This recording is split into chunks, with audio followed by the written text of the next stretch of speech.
শুধু দেখতে সুন্দর না, খেতেও কিন্তু অপূর্ব সুন্দর টেস্ট।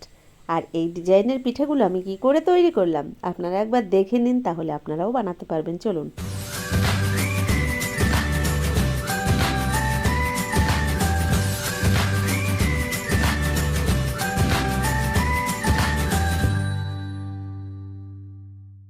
আজ যে পিঠাগুলো আমি তৈরি করব, এই পিঠাগুলো কিন্তু আমি চালের গুঁড়ি দিয়েই তৈরি করব। তার জন্য গ্যাসের উপর একটা কড়াই গরম বসিয়ে দিয়েছি। কড়াইয়ের মধ্যে 1 কাপ পরিমাণে জল দিয়ে দিলাম, স্বাদ মতো দিয়ে দিলাম লবণ। জলটা ফুটতে শুরু করেছে, এবার দিয়ে দেব ওই কাপ মেপেই 1.5 কাপ পরিমাণে চালের গুঁড়ো। চালের গুঁড়োটা বাজারের কেনা চালের গুঁড়োই এখানে রয়েছে, তো শুকনো চালের গুঁড়োটাই আমি এখানে ব্যবহার করেছি। জলের মধ্যে ভালো করে চালের গুঁড়োটা দেওয়ার পরে এভাবে আমি একটা ডো তৈরি করে নিচ্ছি। নমস্কার বন্ধুরা, কেমন আছেন সবাই? নিশ্চয়ই সবাই ভালো আছেন, আমিও ভালো আছি। টিয়ার রান্নাঘর থেকে আমি তন্দ্রা আজ নিয়ে এলাম একটা ডিজাইনার পিঠার রেসিপি। সম্পূর্ণ ভিডিওটি দেখার অনুরোধ রইল। আর ভিডিওটি দেখতে দেখতে যদি আপনাদের ভালো লেগে যায়, একটা লাইক কমেন্ট করে আমার পাশে থেকে যাবেন। দেখুন, এখানে কিন্তু আমি চালের গুঁড়ির যে ডোটা বানিয়েছি এটা রেডি হয়ে গেছে। এবার এই ডোটাকে নামিয়ে নিয়ে ওই কড়াইটা পরিষ্কার করেই দিয়ে দিলাম এর মধ্যে একটা নারকোলের পেস্ট। নারকোলটাকে আমি বেটে নিয়েছি মিক্সিতে, কারণ এই নারকোলটা যদি বেটে এই পিঠাটা বানানো হয় তাহলে কিন্তু খুব সুন্দর হবে খেতে। তো এখানে আমি নারকোলের একটা পুর রেডি করে নিচ্ছি। পুরটা তৈরি করার জন্য নারকোলটা তো দিয়ে দিলাম কড়াইয়ের মধ্যে, স্বাদ মতো দিয়ে দিলাম এখানে চিনি। স্বাদ মতো বলতে একটা নারকোলের জন্য আমি 200 গ্রাম পরিমাণে চিনি নিয়েছি। চিনিটা দেওয়ার পরে ভালো করে জাল করে একটা পুর রেডি করে নিতে হবে। এখানে আপনারা নারকোল কোড়াও ব্যবহার করতে পারেন, তবে নারকোল কোড়া থেকে নারকোলটা যদি বেটে আপনারা ব্যবহার করতে পারেন সেক্ষেত্রে কিন্তু এই পুরটা খেতে দারুণ লাগে।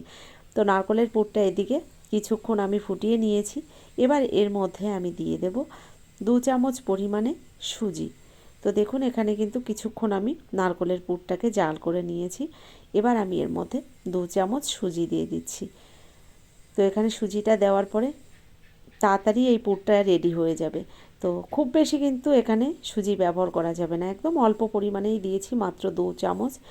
ভালো করে এভাবে কিছুক্ষণ জাল করে নিলাম। পুরটা প্রায় রেডি হয়ে গেছে। এবার এর মধ্যে দিয়ে দেবো আমি গুঁড়ো দুধ। বন্ধুরা, এখানে এবার আমি গুঁড়ো দুধটা দিয়ে দেবো, তবে গুঁড়ো দুধ দিলে এর স্বাদটা কিন্তু আরও দ্বিগুণ বেড়ে যাবে। তো এখানে 50 গ্রাম পরিমাণে গুঁড়ো দুধ আমি দিয়ে দিচ্ছি। তো দেখুন, নারকোলের মধ্যে গুঁড়ো দুধটা দেওয়ার পরে আরও কিছুক্ষণ আমি রান্না করে পুরটাকে রেডি করে নেব। আচ্ছা, এই নারকোলের পুর খেতে আপনারা কে কে পছন্দ করেন? আমার কিন্তু ভীষণ ভালো লাগে। আমরা সন্দেশ দিয়েও অনেক সময় পিঠে বানিয়ে থাকি, তবে আমার মনে হয় এই নারকোলের পুরটা বেশি ভালো লাগে খেতে আমার কাছে। কিছুক্ষণ এভাবে জাল করে দেখুন, পুরটাকে প্রায় রেডি করে নিয়েছি। আরও একটু শুকিয়ে নেব, তাহলে কিন্তু পুরটা পুরোপুরি রেডি হয়ে যাবে। নারকোলের পুরটা এখানে দেখুন কিছুক্ষণ রান্না করে নেওয়ার পরে পুরোপুরি রেডি হয়ে গেছে। আর বেশিক্ষণ রান্না করব না। এবার আমি এই নারকোলের পুরটাকে নামিয়ে নিচ্ছি। তো নারকোলের পুরটা রেডি হয়ে গেছে। নামিয়ে নেওয়ার পরে যে চালের ডোটাকে আমি রেডি করে নিয়েছিলাম, এবার এই চালের ডোটাকে আমি ভালো করে হাত দিয়ে মেখে নেব। তো এখানে একটা থালার মধ্যে নিয়ে নিলাম। এবার ভালো করে মেখে নিচ্ছি, অল্প পরিমাণে একটু ময়দা দিয়ে মেখে নেব। তো বন্ধুরা দেখুন, এভাবে হাত দিয়ে সুন্দর করে মেখে নিতে হবে এই ডোটা। আর যত ভালো মাখা হবে পিঠেগুলো কিন্তু ততটাই সুন্দর হবে। দেখুন, এখানে মাখাটা হয়ে গেছে। আর এরপর আমি পিঠেগুলো তৈরি করে আপনাদের দেখাবো। তো এখানে চালের গুঁড়ির ডোটা কিন্তু আমি পুরোপুরি মেখে রেডি করে নিয়েছি। এদিকে দেখুন, যে নারকোলের পুরটাকে বানিয়ে নিয়েছিলাম, পুরটাও কিন্তু ততক্ষণ ঠান্ডা হয়ে গেছে। এবার পিঠেগুলো তৈরি করব। এখানে যে ডোটা নিয়েছিলাম একটা বেলুন চাকির ওপরে রেখে আমি এখান থেকে ছোট ছোট লেচি কেটে নিচ্ছি। দেখুন, আমরা ঠিক রুটি বানাই যেরকম সাইজে লেচি কাটি, ঠিক তেমন সাইজেই কিন্তু আমি লেচিগুলো কেটে নিচ্ছি। তো একইভাবে আমি সব লেচিগুলোকে বানিয়ে নিচ্ছি।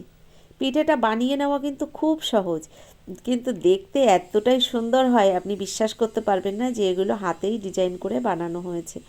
তো একটা লেচি এখানে নিয়ে আমি একটু হাত দিয়ে গোল করে নিচ্ছি। এভাবে ভালো করে গোল করে নেওয়ার পরে হাতের মধ্যে একটু ঘি মাখিয়ে নিলাম। দেখুন, এই পিঠাটা আপনারা যদি সুজি বা ময়দা দিয়ে তৈরি করেন সেক্ষেত্রে কিন্তু আরও সুন্দর হবে পিঠেগুলো দেখতে। এখানে চালের গুঁড়িটা যেহেতু বাজারের কেনা চালের গুঁড়ি, তাই পিঠেগুলো কিন্তু আমি ততটা সুন্দর দেখাতে পারিনি আপনাদের। তো তবে যতটা সম্ভব হয়েছে আমি কিন্তু চেষ্টা করেছি। একটু ফেটে ফেটে যাচ্ছিল এভাবে বানাতে গেলে, তো হাতে একটু আমি ঘি মেখে এইভাবেই কিন্তু পিঠাগুলোকে তৈরি করেছি। তো মাঝখানে আমি একটা বাটির মতো তৈরি করে নারকোলের পুরটা দিয়ে দিলাম। তারপরে আবার দেখলেন আমি কিভাবে গোল করে নিলাম। এবার দেখুন একটা গ্রেটার নিয়েছে, গ্রেটার যে ছিদ্র ছিদ্র অংশগুলো রয়েছে এটা আস্তে করে এভাবে চাপ দিলেই সুন্দর একটা ডিজাইন তৈরি হয়ে যাচ্ছে। তো দেখুন ডিজাইনটা তৈরি হয়ে গেল। এবার আপনাদের বাকি ডিজাইনটাও তৈরি করে দেখাবো। এখানে একটা কাঁটা চামচ নিয়েছি আর এইভাবে দেখুন ডিজাইনটা সাইড দিয়ে এভাবে চেপে চেপে আমি তৈরি করে নিচ্ছি। এটা আমি মুখে বলার থেকে আপনারা দেখে নিলেই ভালো বুঝতে পারবেন। খুব সহজ কিন্তু, জাস্ট এভাবে একটু চেপে চেপে ডিজাইনটা বানিয়ে নিচ্ছি। বন্ধুরা আমি সব সময় চেষ্টা করি আপনাদের সহজ সহজ রেসিপিগুলো দেখানোর, যাতে আপনারাও বাড়িতে এভাবে তৈরি করে নিতে পারেন। দেখুন কত সহজ একটা ডিজাইন আমি কিন্তু এভাবেই তৈরি করেছি। তো এবার দেখুন চামচের ডিজাইনটা তৈরি হয়ে গেল। এবার আমি চামচের লম্বা অংশটা দিয়ে এভাবে একটু কেটে কেটে নিয়ে, বা আপনারা ছুরি দিয়েও এভাবে হালকা করে একটু কেটে নিতে পারেন, তারপরে এই ডিজাইনটা তৈরি করছি। এটা দেখে আপনারা বুঝে নেন আমি কি করে তৈরি করছি। দেখুন একদম সূর্যমুখী ফুলের মতোই লাগবে। দেখুন খুব সহজ একটা ডিজাইন, খুব সুন্দর হয়েছিল। ক্যামেরায় ততটা বোঝা যায় না, কাছ থেকে দেখলে কিন্তু অনেকটাই সুন্দর হয়েছিল। তবে এগুলো যদি আমি চালের গুঁড়ো না দিয়ে সুজি বা অন্য ময়দা দিয়ে তৈরি করতাম তাহলে হয়তো পিঠাগুলো আরও সুন্দর হতো। চালের গুঁড়োতেও ভালো হয়, তবে এটা বাজারের কেনা চালের গুঁড়ি খুব একটা ভালো ছিল না, যে কারণে আমি ডিজাইনটা ততটা সুন্দর আপনাদের দেখাতে পারিনি। তো আপনারাও এভাবে বাড়িতে কিন্তু এই পিঠাগুলো বানিয়ে নিতে পারেন। দেখুন একটা পিঠে কিন্তু এখানে আমার রেডি হয়ে গেছে, আর দেখে কতটা সুন্দর লাগছে, খুব সুন্দর হয়েছিল দেখতে।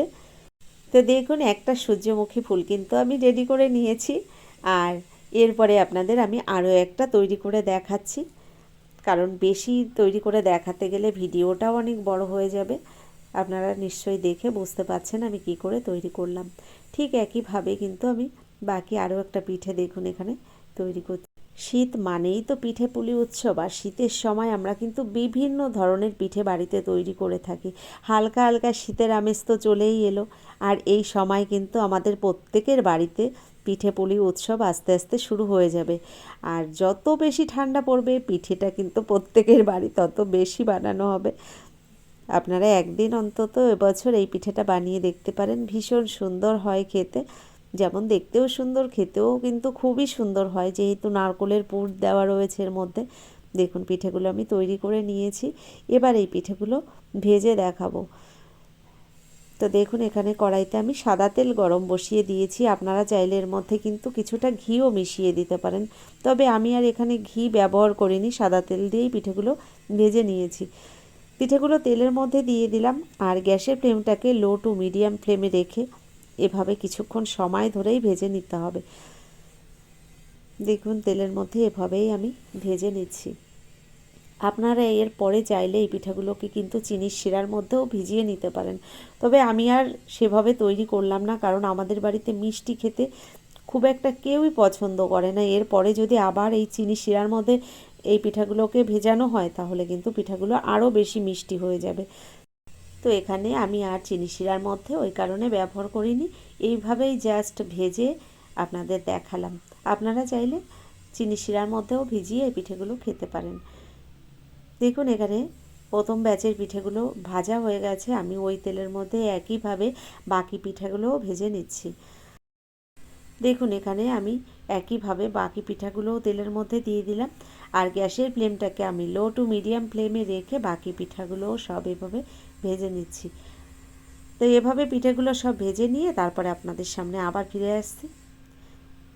দেখুন বন্ধুরা আমি পিঠেগুলো সব ভেজে নিয়েছি এক এক করে, আর ভেজে নেওয়ার পরে আপনাদের দেখালাম কেমন হয়েছে দেখতে। তো আমার এই রেসিপিটি আপনাদের কেমন লাগলো অবশ্যই সেটা লিখে জানাবেন। যদি ভালো লেগে থাকে ভিডিওটি একটা লাইক করে আমার পাশে থেকে যাবেন। যারা এখনও চ্যানেলটিকে সাবস্ক্রাইব করেননি অবশ্যই সাবস্ক্রাইব করে আমার ভিডিওর পাশে থাকা বেল আইকনটি ক্লিক করে নোটিফিকেশানটা অল করে দেবেন।